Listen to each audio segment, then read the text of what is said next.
ওরে আল্লাহ রে, ও মা আসেননি বালা খাইছেননি ভাত, আর ভাত খাইতেন চাইলেও খাইতে নাইতেন ন, কারণ মুক্তিযোদ্ধার নাতি হুতে হয়ে যাবো ব্যাকের বাপ। এই সোনার বাংলায় রয়ে গেল। কিছু খারাপ মানুষ উঁচু উঁচু লেভেলে চেপে বসলো।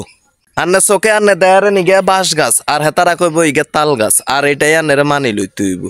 কারণ মুক্তিযোদ্ধার নাতিরা এ দেশ চালাইবো, আর অধিকারের কথা কইলে আমনে আয় সবাই রাজাকার হইতে হইব।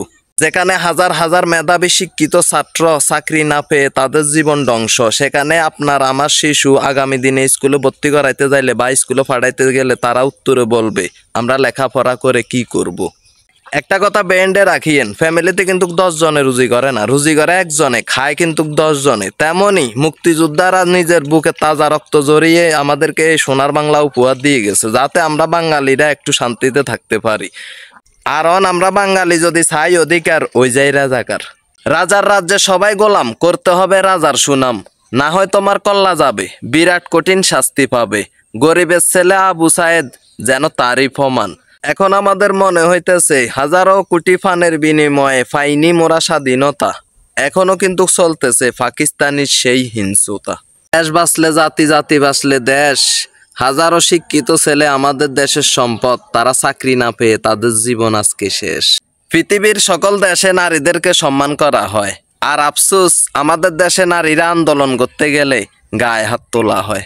স্বাধীন দেশে থাইও আমরা যেন স্বাধীন নয়, আমাদের দেশে আন্দোলন করতে গেলে নারীদেরকে ইজ্জত হারাইতে হয়। বাপের কোটায় ছেলে খাইব, ছেলের কোটায় নাতি, নাতির কোটায় হন্তি খাইব, উপোস থাকুক জাতি। বন্ধ থাকুক লেখাপড়া, অন্ধ থাকুক জাতি, আগামীতে দেশ চালাইব মুক্তিযোদ্ধার নাতি। আগে আমরা ছোট থাকতে দেখতাম দুই পক্ষে আন্দোলন করতে অনেক সুন্দর করি, আর অনগা আন্দোলন করলে ইট ফাটকেল মারে ছুরি, আর এটাই কিয়ামতের লক্ষণ, কয় মোল্লা মুন্সি। তাই আমিও বাঙালি হিসাবে বলছি, আগামী প্রজন্ম সুচ্চার, বুঝিয়ে দিতে হবে ন্যায্য অধিকার। মেধাবী ছাত্রটা বেকার, অধিকার চাওয়া মাত্রই বানিয়ে দিলে রেজাকার। বিষয়টা যদি এরকম হয়, দেশপ্রেমিক হয়েও বেঁচে থাকতে হবে নোংরা পরিচয়। দেশের মানুষের জন্যই হয়েছিল যুদ্ধ, কোটা আন্দোলন তারই মাত্র একটা অংশ। মুক্তিযোদ্ধা দেশ স্বাধীন করছে সেটা আমরা জানি, মুক্তিযোদ্ধার ছেলে কোটা সুবিধা পাবে সেটা আমরা মানি। মুক্তিযোদ্ধার নাতি কার বাল ফালাইছে সেটা একটু বলেন তো শুনি।